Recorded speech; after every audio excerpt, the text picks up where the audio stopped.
Salut tout le monde, bienvenue sur ce nouveau tutoriel, un tutoriel qui va être assez court. Aujourd'hui on va ajouter la possibilité pour le FPS controller, donc le personnage de base du standard asset à la première personne, on va ajouter à ce personnage la possibilité de faire un double saut. Donc pas besoin d'écrire un nouveau script, on va simplement adapter celui qui existe déjà, donc le first person controller.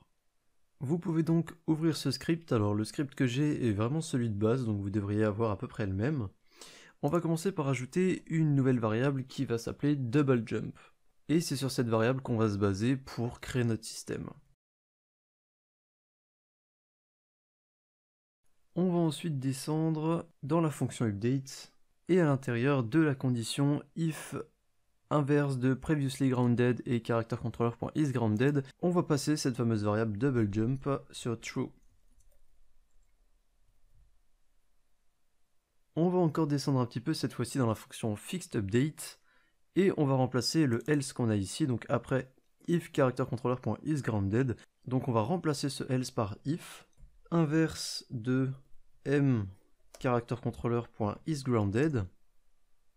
Dans le if qu'on avait à la base, donc celui qui est juste au-dessus ici, donc if characterController.isGrounded, on va ajouter deux barres verticales, donc c'est sur la touche 6 pour ceux qui se demandent, et on va dire double jump. Donc cette condition va se lire quand le personnage est isGrounded ou alors quand double jump est sur true. Cette ligne qu'on a ici, stick to ground force, donc c'est une ligne qui nous permet de remettre le personnage vers le sol, de bien lui appliquer la bonne gravité. Et bien cette fameuse gravité, on n'a pas envie qu'elle s'active lorsqu'on fait le double saut, au moment du double saut. Donc on va ajouter cette ligne dans une condition pour qu'elle ne se lise que à une certaine condition. Donc on ajoute if m characterController.isGrounded, on ouvre la condition et on la referme juste après la ligne en question. Puis pour finir, dans la condition qu'on a juste après, donc le if mJump, on va ajouter une autre condition où on va dire m characterController, alors plutôt point d'exclamation m characterController.isGrounded, on ouvre la condition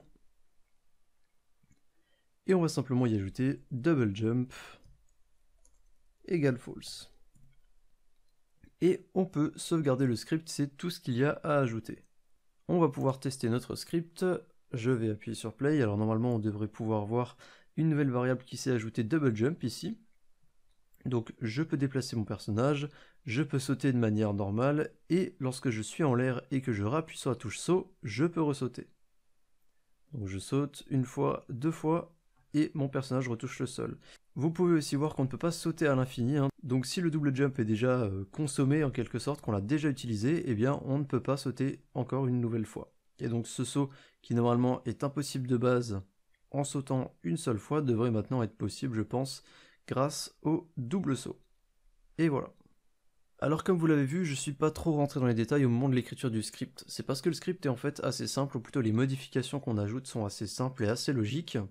La variable double jump qu'on a ajoutée au début nous permet simplement de savoir si notre personnage a l'autorisation de faire un double saut. Donc on peut voir que de base, le double jump est coché lorsqu'on se balade dans la scène, ça veut dire que le personnage a le droit de faire un double saut.